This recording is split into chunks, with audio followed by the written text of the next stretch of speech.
You always wondered how stylists create a fashion look for a red carpet event, or you would like to know why some looks just don't work on the red carpet? In this video, I will let you know how to style a look and everything you need to know about red carpet styling.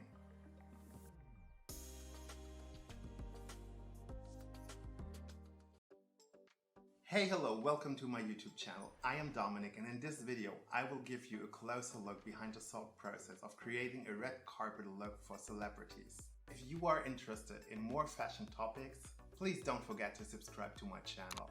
In the past years, I created several looks for my clients, and especially when it comes to red carpet events, I am excited every single time because it's such a great collaboration between the celebrity and his stylist. I will give you some general information how to create a red carpet look for a celebrity, and I also will show you some of my past stylings and explain you the process behind to give you a real life example.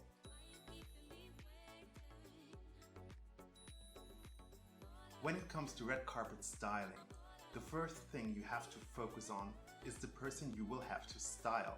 And what I basically mean by that is that you really need to get an exact idea of this person. So you need to answer these questions even before you think about anything else. What is their personal style? Does this person have a specific style that represents her or is part of her brand identity? What are the body parts this person loves and which parts not so much? Everyone has those parts on the body that you like and those you don't, and that is not a rational feeling. So you need to listen carefully to your client and get a feeling for this and support them. What I think is a very important part to build trust between you and your client and make them feel good. And don't just dismiss feelings or insecurities of your clients with words like only you can see this, because you have to take that serious and took it into your thought process of creating the look for your styling. If you now know the personal need of your client, you must check what kind of event they will attend at. It's a huge difference depending on the type of events. So you need to style someone completely different, for example a movie premiere, than the Golden Globe red carpet. If you know the event, now find out the official dress code provided on the invitation. I know it's a little bit old-fashioned and some don't mind about, but in my opinion, it's a sign of respect to the host following the dress code, if it's acceptable for your client. For red carpet, it will be mostly cocktail, which is a balance between formal and casual and elegant and comfortable. Men typically wear a suit and tie, while women wear a cocktail dress or a black tie, which is more formal. Men are required to wear a dinner jacket with matching trousers, a white shirt, formal shoes and a bow tie. Women wear an evening gown, a floor-length dress or a formal suit. You also need to research the look of the decoration for the red carpet. Sometimes the carpet is red, but it also could have another color. And the background can vary a lot from event to event. So it's important to have an idea how the overall background will look. To create a fashion styling that will work on the photos taken on the event, if the style you choose will disappear in the background or stood out too much, it will not look good on the pictures. So you need to make sure, even before you start selecting anything for your client, that you got those informations. But there are still some things we need to think about even before we start picking the clothes we would like to use. Especially when working with celebrities, you need to discuss with the management or agent if any contracts exist with brands that requires you to use their products. It's very common that celebrities have such contracts, and it's your responsibility as a stylist to make sure they follow the requirements of the brand. And I am honest, sometimes that makes the job extremely hard because you have to work with products that not 100% fit the particular styling you want to create. But that is part of the job and you have to make it work. Now we finally researched all needed information and can start working on the styling itself. When there are contracts that requires you to work with a specific brand, you need to get in touch with them and see what kind of options they will provide. If there are no contracts you need to care about, you now can start selecting options. I personally like to start with the dress or the suit and build the whole styling around. but that's just my personal workflow, and you can also start with the accessories, shoes, or the jewelry. If you work with the client for the first time, make sure to have as many options as possible. If you already work with a client and you know them really well, you do not need so many options. But I recommend you to prepare 10 to 15. So if some options don't work, you are always saved. If the looks and accessories arrived, you always have to check them carefully if everything is in perfect condition, as those pieces are press samples which used by other stylists or magazines before. Some will not arrive in good conditions, so you really need to make sure to show your client just pieces that are perfect. You also should try it on a fitting model first, and very important, take some photos with a flashlight to see how it looks on the pictures.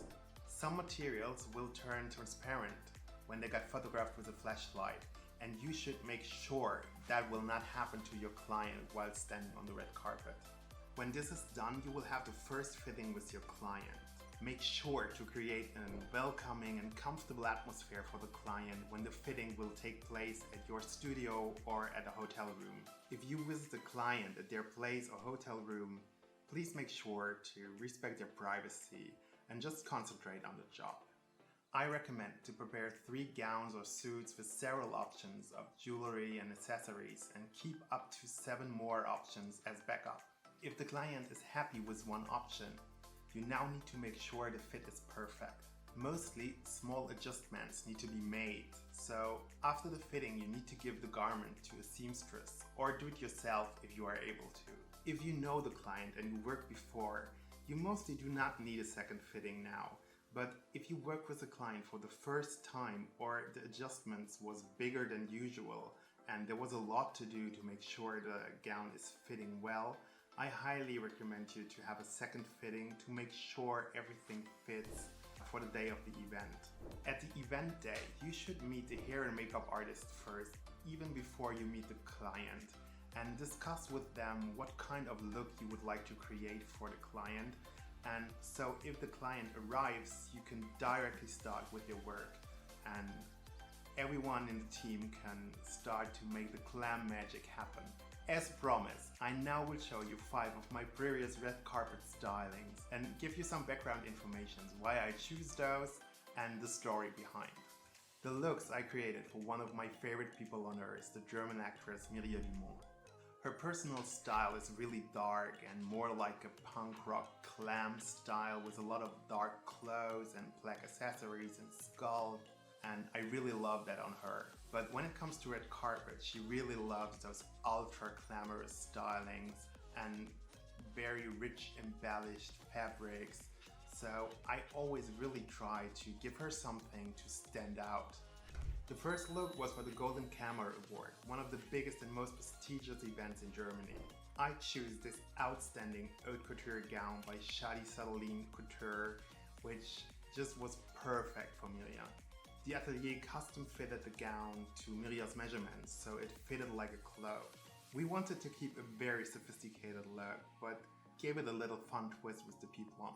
The whole gown was made out of lace in this beautiful rich blue and gold color, and embellished with some beautiful gold details. And as it looked so rich to me, I didn't want to overload it with jewelry, so we just selected a few rings and finished it with a blue bag. The second look was for the most prestigious German event, the Bombi Award, where a lot of celebrities from Hollywood attend too. For this event, I was looking for a gown that showcased Miriam's personal style, but in a very ultra glamorous version. So I chose this fabulous haute couture gown by Stéphane Roland, as they had to fit the gown to Miriam's measurements in their atelier in Paris. The whole shipment took way longer than expected, and the gown just arrived 2 hours before Miriam had to leave the hotel in Berlin and went to the event for the red carpet.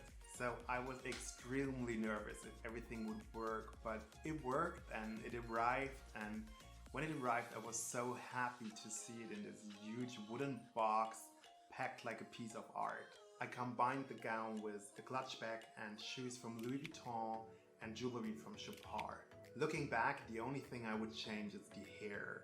I think the hairstylist hadn't had the best day. It still is a nice look, What do you think about the style? Leave me your thoughts in the comments. The third look was for the Star Award, a European award show for perfume. For this, I choose a gown by George Chakra Couture for Miriam.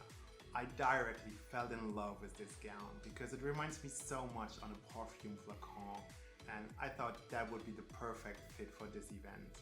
The gown was incredibly made with those plaits that look like feathers and those incredible hand embroidery that was going from the waist to the back to the tail of the gown, and I was told just the embroidery took more than 600 hours to make. As I wanted to put the focus completely on the gown, I selected some nude color Yves Saint Laurent shoes and some jewelry by Chopard. The fourth look is for the Bambi Award a year later, and here I have to tell you a little story behind the look. Originally, I chose a white couture gown with crazy embellishment, but it didn't arrive in time because it was stuck at custom and we had no chance to get it. So I just had one day left to find another option. So the lovely people from the German brand Talbot Wunhoff managed it and kindly provided me this beautiful gown for Miriam. Unfortunately, the top of the gown was completely transparent. So when it arrived at the day of the event, I just had several hours to prepare an undergarment and I had to sew it myself. And especially on that day, we had a camera crew from a TV station that followed us and was, doing a show about the preparation for the Bambi Award. So I jumped between finishing the garment and giving an interview and just make it work to send her on the red carpet. I selected some beautiful diamond earrings from Chopard and combined them with some rings to complete the look.